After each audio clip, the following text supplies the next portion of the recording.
Thank you so much. We're ready to go as soon as interpretation is enabled.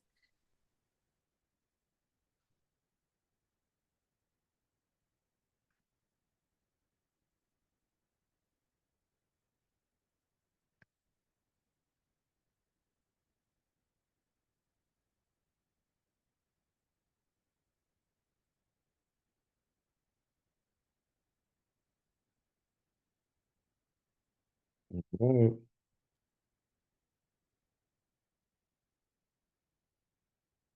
Good morning, everyone.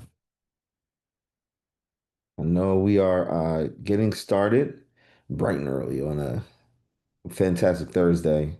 Really appreciate you all taking some time to be with us, to be able to talk through this pretty important but also amazing opportunity, for community engagement as well as for input on what can be recommendations in this cycle of one of the most important times, I guess, in the history of the county. With all the things that are happening around the country, particularly from a federal standpoint, there's a lot of different parts of society that are being impacted. And because of the foresight of community, to want to make sure that there are resources that go directly toward alternatives to incarceration and also direct community investments that also will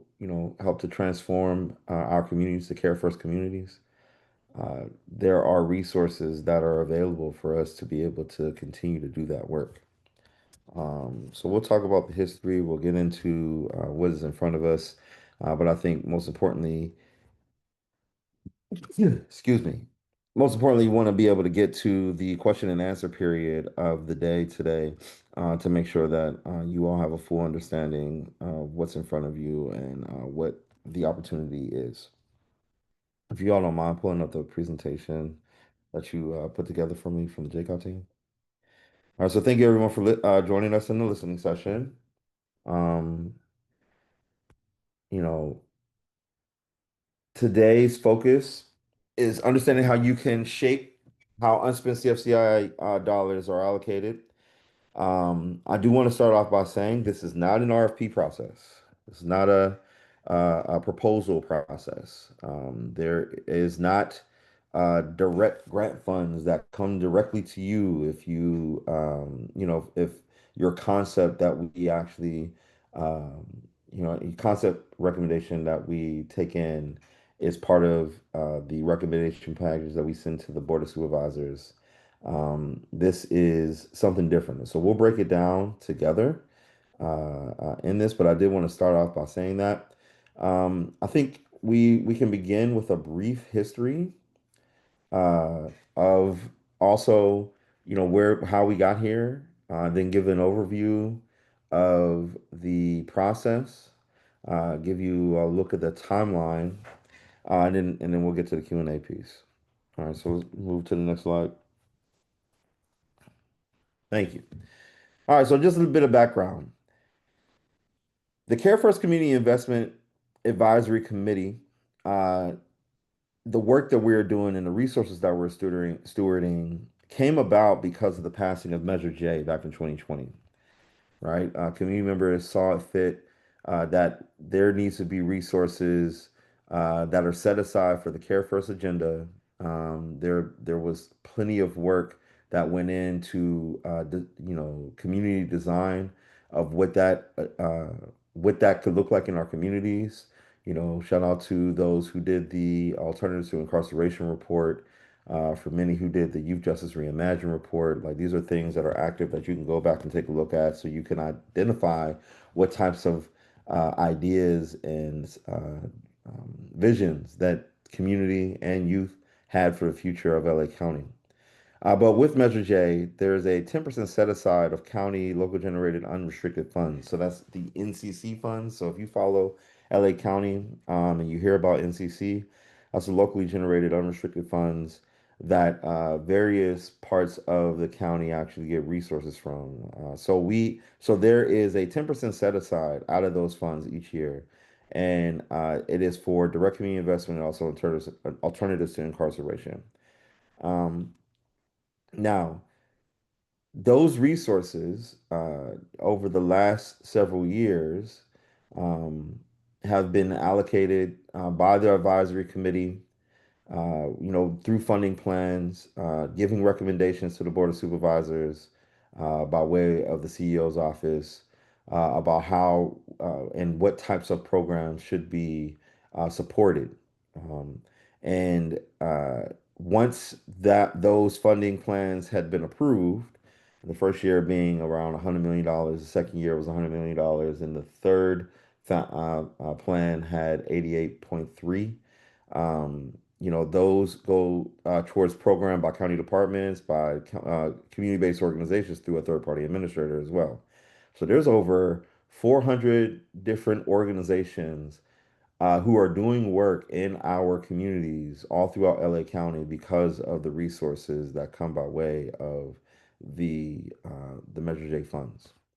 Now, due to several different factors over that time frame, and there are things like hiring delays or contracting or ramp up times for programs. Some of the stuff were very new programs that didn't exist. So, like creating the mechanisms and the relationships in order to bring the ideals from those programs to life.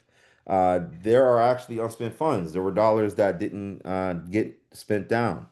And by way of the analysis of the advisory committee, uh, we um, got an analysis of this and really wanted to make sure that we could fully take some time to not only reallocate those dollars, um, but also make sure that there was a community engagement process to be able to make sure that wherever we're reallocating those dollars to different programs are directly tied to what the needs are in the community. Um, so per Supervisor Holly Mitchell's May 6th board motion to codify this, and because of many of you who came to those meetings and expressed how you wanted to make sure community was engaged in the process for those recommendations, the CFCI Advisory Committee can now provide recommendations on how to reallocate those funds. Now, the thing is that we have a short time frame in order to get that done. Because one, we didn't find out that how much, unspent funds there were until it was like late February, early March. Made the case as to why the advisory committee, along with community members, should be able to provide some recommendations, then getting the board motion passed. So once all that stuff took place, it put us in a posture where now we have a 2 week window to be able to garner recommendations from you all, as well as be able to put that forth by July 1, which the motion actually dictates as well. So that supplemental budget phase that we are in starts, it's already begun, right? And our goal is to get it done by July 31st, with the funds being released by October 1st. Okay? So that's a lot of information, I know. And again, we'll get to question and answer in a bit to make sure it's clear. But this process is to help make sure that we are in alignment with community on what is needed. Can I go to the next slide, please? So, what is this, right? I think that is a very important question to ask and answer. We are not talking about ongoing funds. This is a one-time funding recommendation process, and it is not an RFP or a grant opportunity. I know in the first meeting there were a lot of questions toward that end. I want to be very clear. The concept recommendation form will create a bucket of funding and ideas for programs and projects that should be funded using CFCI dollars. Now, a better way to kind of explain this, there are things that the county is and is not funding already historically, right? And so the concept recommendation form process and community engagement and by way of doing it through this forum gives us an ability to make sure that the buckets of resources that are needed, and I mean money that is allocated to do a certain thing, like you have the opportunity to provide us with the understanding of what that bucket is and what that guided work should look like. Okay. Um, and then those things can be implemented by community-based organizations, maybe county departments, after it's been allocated. But this is a conversation about allocating the bucket of funds to do a certain thing. And then once those recommendations are put forth to the Board of Supervisors and they approve it, at that point in time, whoever the entity that is holding that bucket will be in charge of doing an RFP process or providing grants and all that type of stuff. So there is a process to this. This is the beginning of the process. We are creating the bucket of funding and ideas for programs and projects that should be funded using CFCI dollars and implemented by either community-based organizations by way of a third-party administrator or county departments. Now, these ideas can be things that CBOs or departments are already doing. They also can be brand new ideas. So I'll give an example. If there is a pilot for universal basic income that already took place, and there's already a direction of like funded partners who are participating in that the whole nine, and uh, all it needs is a support of resources to actually launch that. That is something that we are looking for with this process, right? Community-led transportation support, like all the partners are engaged and already in relationship with each other, but there's just resources needed to be able to buy, or not even buy, but to provide the transportation or to support the organizations that are doing the transportation. This the type of thing we're looking for. Now, so when I say new ideas, it's new ideas that the county is not actually supporting right now. It can also be things that the county already is supporting. So there are many county departments who some of those resources were going to initially as ongoing funds before they were unspent, and they have ideas of how they want to be able to continue to fund and just kind of maneuver or massage the programs that they're doing to make them more effective, but also to make sure the resources get out the door, right? Those things are things that can also be provided as recommendations through this process, and we will deliberate on those types of things. But I just want to be clear, what this is not is it is not ongoing funds. It is not an RFP. It is not a grant opportunity. It's only one-time funding allocated to be spent within 36 months. We have to, I want to, that the 36 months piece, we have to re-examine. Because I think what we have been saying in the advisory committee space is within 12 months. But, and programs and projects got to be ready to launch on day one when it comes to October 1st. Okay? So and we can discuss this, JCOD, but my understanding is within 12 months, not 36 months. Can we go to the next slide? All right, so the recommendation form is open to all LA County residents, including community-based organizations and county departments. So everybody has the ability to be able to put in a concept recommendation form. Only one form can be submitted per project, right? So if you're a community-based organization, this is not one of those things where you have 5 people from your organization submit the same thing. Please do not do that. Like we only need one project explanation that we will refer to. Duplicates will be eliminated, right, from this process because it's already a truncated process. We need to be very, very focused on what we're doing. However, an entity can submit different projects or program ideas for sure. So yes, please don't submit the same thing over and over again. But if you are a organization or a department that has multiple things that you want to have up for consideration, you can definitely submit multiple things. A submission of the form does not guarantee selection. Okay. There's limited amount of resources here. I don't know if you were listening to the Board of Supervisors meeting on Tuesday, but the CEO's office has done some things to limit our resources even further. And so we're working through what that actually is going to look like to get a final number of how much is available for us to be able to allocate. But so I just want to be clear, just because you submit does not mean that your area or concept will be selected. In addition to recommendation form, there is a community survey, right? We want to make sure that all the selections that the advisory committee makes is based on what the community is saying are the priorities too, right? Want to make sure that's part of the consideration. So the thing that we're asking is not only, if you're interested to submit the council recommendation form, but help us get the word out to your community, to your constituents, to the people you work with, the people in your community, to fill out the survey too. The more that we can get folks to fill out the survey, the better, right? And the link for the survey is in the chat. Okay. Lastly, frequently asked questions document also exists.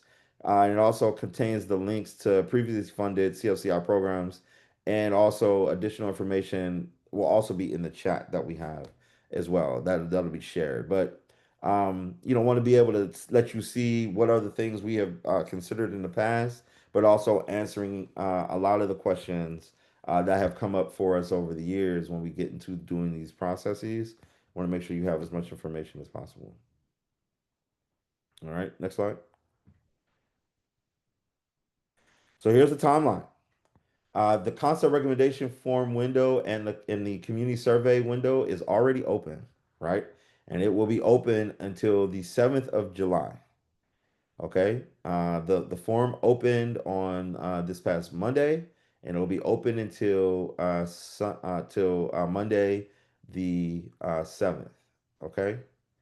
So there is a limited window of time to get this stuff done.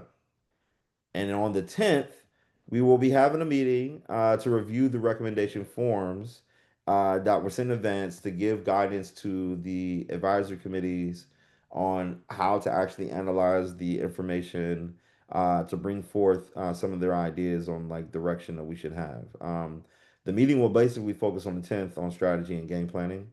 But on the 17th, uh, we will be conducting our first consideration of draft recommendations, right? After we have determined our strategy on how to elevate the ones to the top, um, taking in some of the information from the survey that we received as well, and also making sure that basing it on completed forms and analysis of community surveys, like we will make sure we have the first consideration in the draft of recommendations.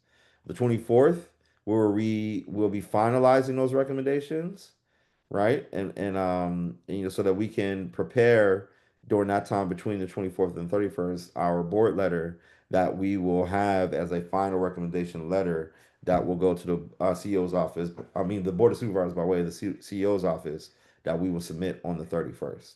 So the 31st will be the final decision. I mean, the final approval of the plan, but the final decisions will happen on the 24th. Okay.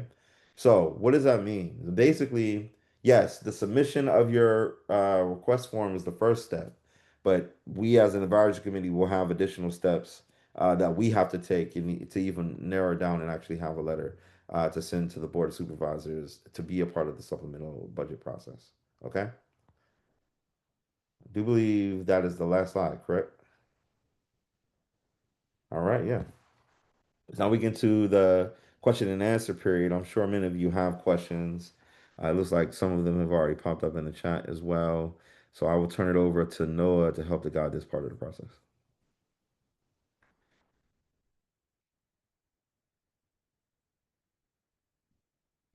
Thank you for the presentation, you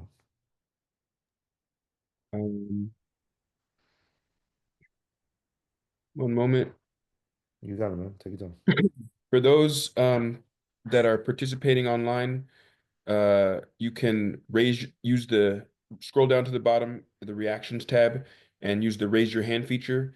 When accessing Zoom through a smartphone, you can scroll to more at the bottom of the tab, and there should be 3 buttons above the more, and you will see a drop-down menu with the raise your hand feature. Telephone participants may press *9 to raise your hand and press *6 to unmute yourself. You can also leave questions in the chat, and I will go to those who have their hands raised and review them in the order that I received. They were received. There is one person, looks like with their hand raised, Renee Williams. You may speak. Hi, yes. Good morning, everyone. And thank you for sharing this opportunity with everyone.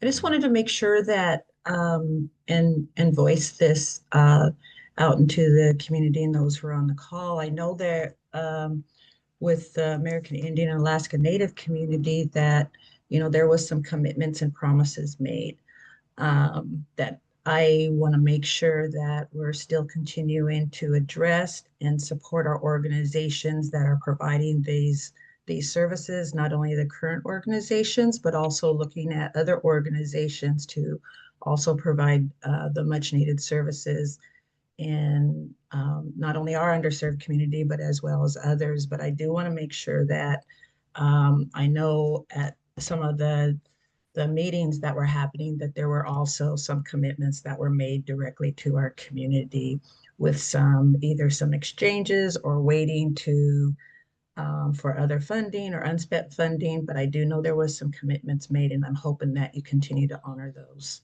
Thank you. Yeah, I think thank you for that acknowledgement of that. And that process is separate from this one.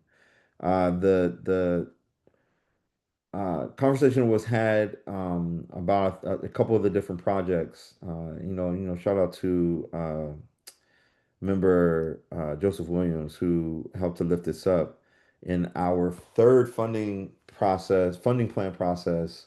There were some projects that were left out because we were planning for $100 million, but the CEO and the board of supervisors only approved 88 million. So when we came around to the fourth year spending plan for ongoing funds, there was an additional 12.3 that was allocated for that. And so the ongoing resources, the year four plan included that 12.3, which also had resources that were directly going toward um, uh, your community for sure. Um, I can't remember off the top of my mind what the projects were. I think there was one that was towards construction of a facility, and then also one that was for uh, uh, community resource center. I think that's what it was. Um, but yeah, we can those that is separate from this process though. And those things, I do believe have gone before the Board of Supervisors as of yesterday and did get approved. So the process on that is going to go forward. There were some community partners from I can't remember the name of the group that was actually identified. There's a commission and please forgive me for not having the greater details of it. But the point I'm making is that those commitments have been made and they also have been pushed forward, right? So just gonna kind of be on the lookout for the next steps on that now that we have actually gotten past that threshold. Hmm. We can sidebar afterwards, Renee, if that's okay, to give you more greater detail. Like I know I'm not purposely trying to be vague. I just don't have the information right in front of me to let you know exactly what's going on.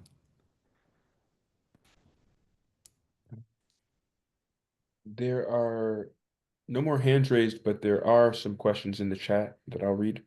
It looks like the first question is from Joel. There's an annual budget breakdown component on this survey that was sent out. That is probably what is confusing everyone. It makes it look like an RFP. Oh, that's just a comment. My apologies. Yeah, well, it's a good comment though, and I the piece, we got to know how much your concept recommendation, like we're creating the bucket, but we need to find out how much needs to be in the bucket. So that's the reason why there is a budgetary piece added to it, right? And it's not just, well, how much you think it needs to be in there. It's also, well, give us some level of specificity as to how your idea shapes up from a budgetary standpoint. So that, part of this when we have this go to the Board of Supervisors office, those are the types of questions they're going to ask.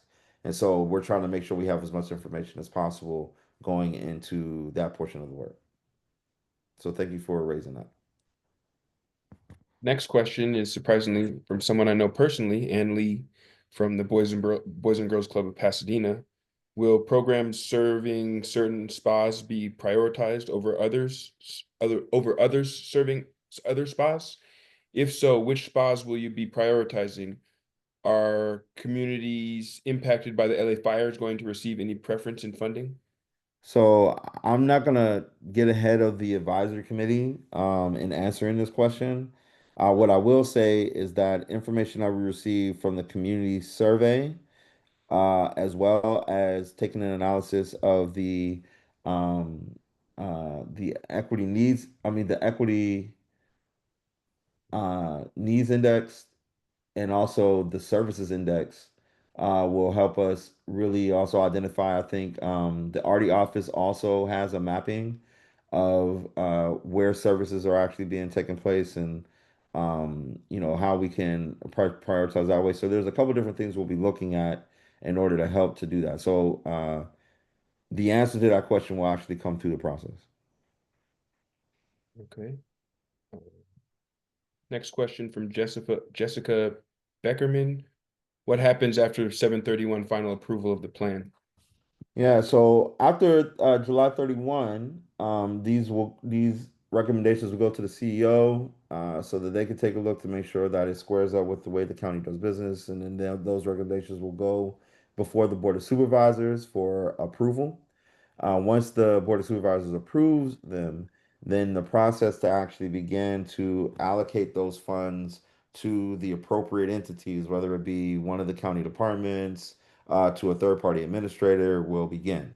The goal is to have that part happen quickly so that those entities can either move forward with the current partners that they have for whatever the project or program it is, or to build up the proposal phase that needs to take place as well.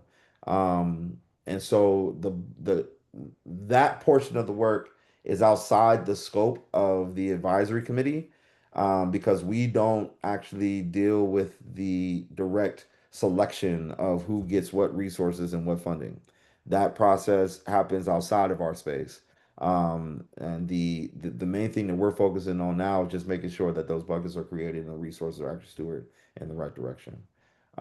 So the RFP process, because I'm looking at the next question, those things will happen by way of the entities that actually receive the funding. So it will be, yes, we'll provide, out of our reporting and watching of the process, the recommendations that we submitted, where those funds actually end up, and then yeah, you will have to make sure you follow up with those areas and entities, whether it be a county department or a third party administrator, for the RFP processes or the way the funding will get out the door by way of those spaces.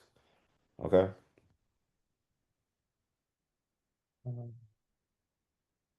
Next question from Cynthia Spears, and I think that the JCOD team can answer this. Can you provide a link to previously funded activities or agencies? And I think that It's in the chat already. Cassie posted it. okay, cool. Mhm. The next question from Lynn Lehman.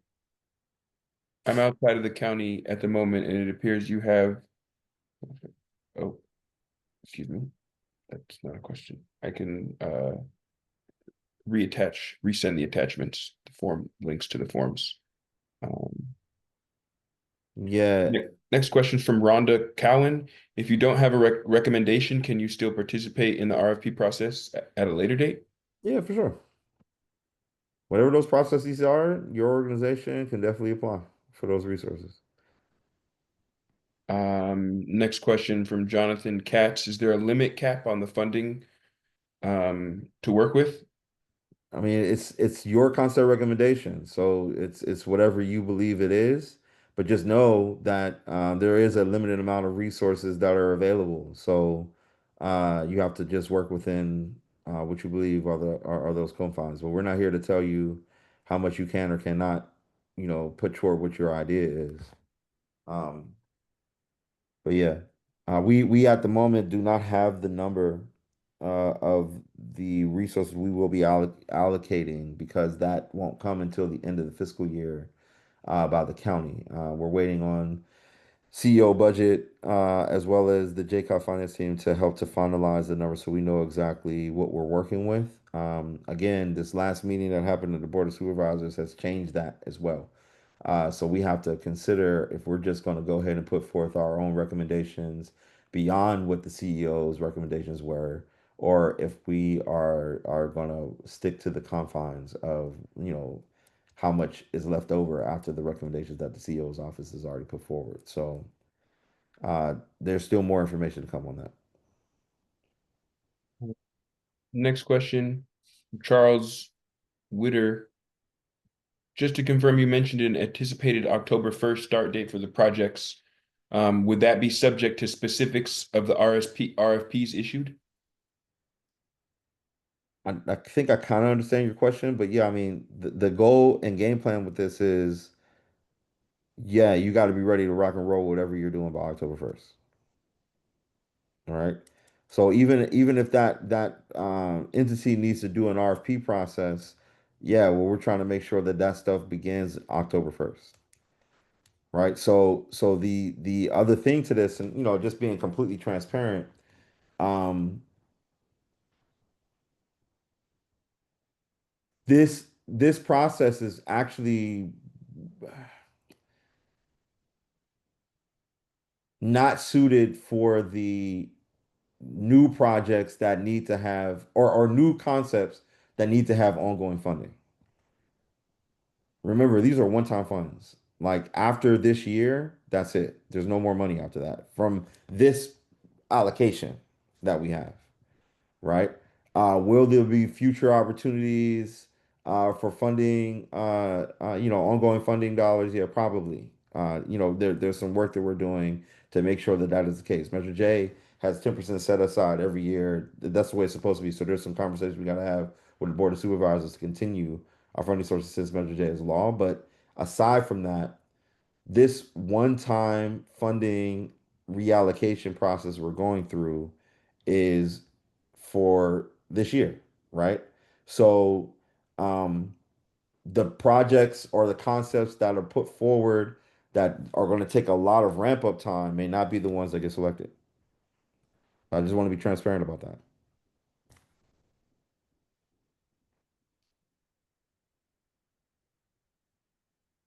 Hamilton lose question. I don't have the answer to that yet because we don't know who is going to have the resources from whatever is actually proposed. So stay tuned. Come to the meetings so you can find out. His question was, which entities should we be following to access this funding? And I'm letting them know we don't have the answer to that yet because there's a process that has to happen in order to get there.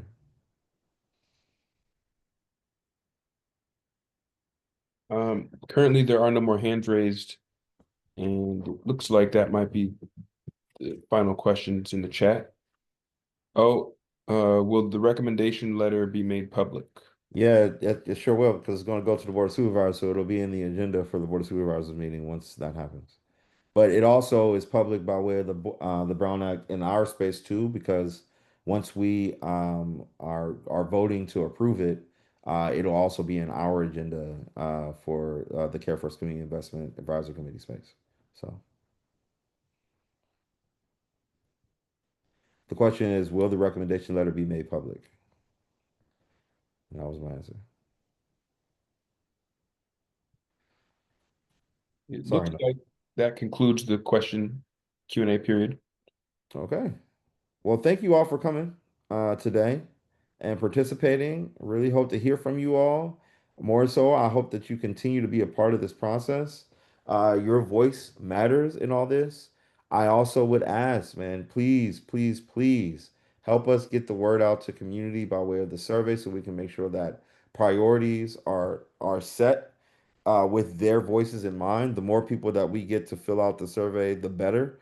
so that we can understand in its fullness what the needs are in our communities. And you all represent spaces from all over the county, right?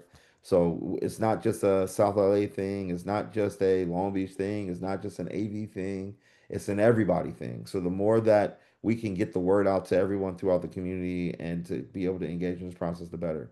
So help us out, okay? Thank you for coming today. And if you have any additional questions, you can definitely reach out to the JCOD team. But our next community, our Care First Community Investment Advisory Committee meeting is actually this evening at 4 o'clock. It is also available for participation virtually for community members.